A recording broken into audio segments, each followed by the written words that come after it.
This is Scott the Fix-It Guy. Our goal with our videos is to empower you to be able to do the repairs on your own and save a whole lot of money and also get that great feeling of having fixed it by yourself. Today we have a Whirlpool laundry center, and the washing machine basket is tilting to one side. It's also banging around quite a bit, so we're going to be working on the struts or shocks underneath it that help support it. So first thing, we unplug it, and we're going to take out these two screws that are part of this center access panel. Zip those out. We're going to be removing this dryer vent tube in the back to kind of get it out of the way. We're going to take out two screws here that are in the back left and back right hand corner. And I'm going to use this angle tool to get to that screw because it's kind of hard to see. You can also get to this from behind the machine if you can move the machine out away from the wall. So once we get those two screws out, we're going to pull the front panel toward us a little bit, and we're going to lift up and then disconnect this electrical connector for the lid switch. We're just going to reach in and pinch in on it, and then it comes loose. Then we can pull the panel off. And then there's two screws we have to remove here on the front left and front right corner. Once we get those out, we can then lift the panel up slightly, and we can get it out of the way. And then here's where we see these struts. We're going to be putting this split ring on the strut to help hold up.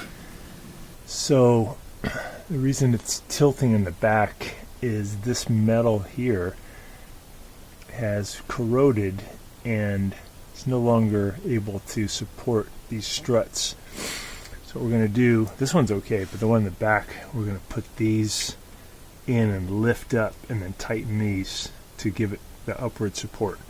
Give an example how it works. You put that in position and you just put this around it.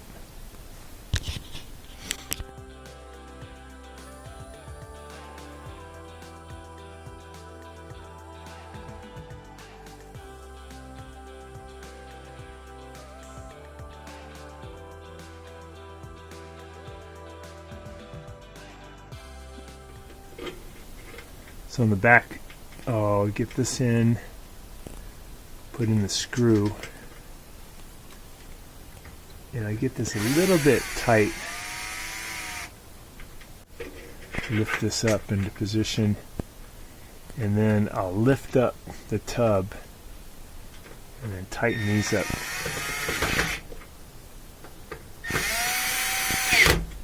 And that's going to give that upward support, and then it won't be leaning like it is now. The other problem with it leaning and banging around is I think it severed or cut through this hose because we got a leak now too. So it's really important to get these supported. So I just put that one support in right there underneath, and I'm going to put a hose clamp underneath that too just to give it a lot of support. I use a big long extension with this Allen wrench. Tighten that up, tighten that up. I'm going to put that hose clamp in there too. And this is going to give it the upward support it needs so it won't be shaking around. Just tightening that hose clamp now too. So those two combined, that should be some good upward support. We're going to do the same thing on this side with this split ring setup. So I'll put it around, put that in, and put the screw in and then tighten it up.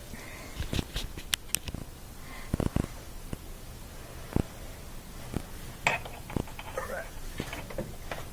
So I'm going to put this around and then I'll put that screw in there, tighten it up.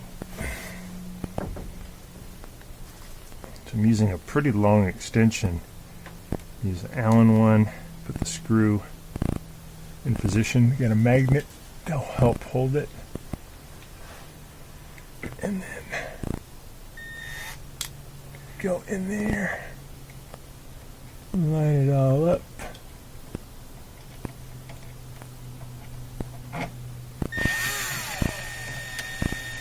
Fits in there pretty good.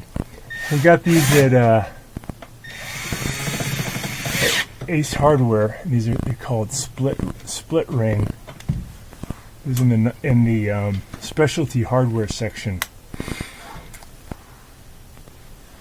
All right, loosen it a little bit.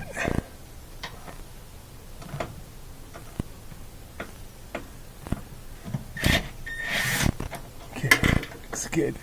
Okay, I'm all set to tighten. What I want to do now is pull this way to lift this up to maximum height. Get that all the way up underneath, and I can tighten these guys. That should give it some nice support.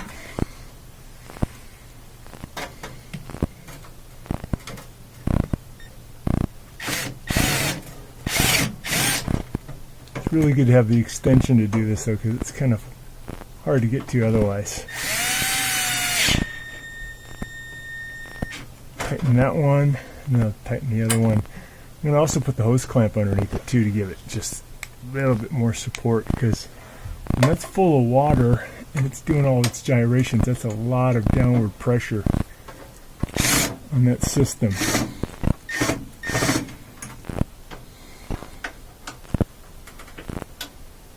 I'm going to give it the best chance we can.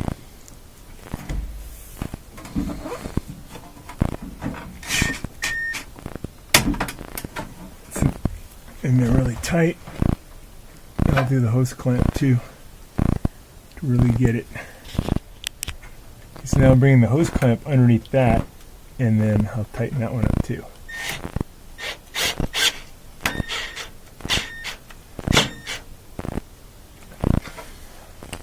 Normally you don't need all this stuff because you have this piece underneath intact metal, but that metal's all corroded.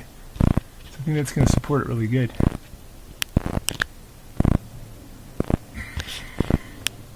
Alright, so you got a lot of support underneath that strut, underneath this strut.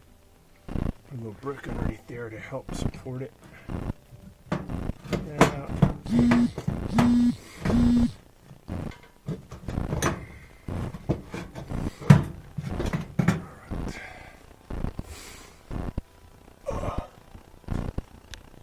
The new hose on, clamps are on. We're going to put the front panel back on. And you got these little clips here that go into these holes here. So you have to put it a little bit up and then slide it down.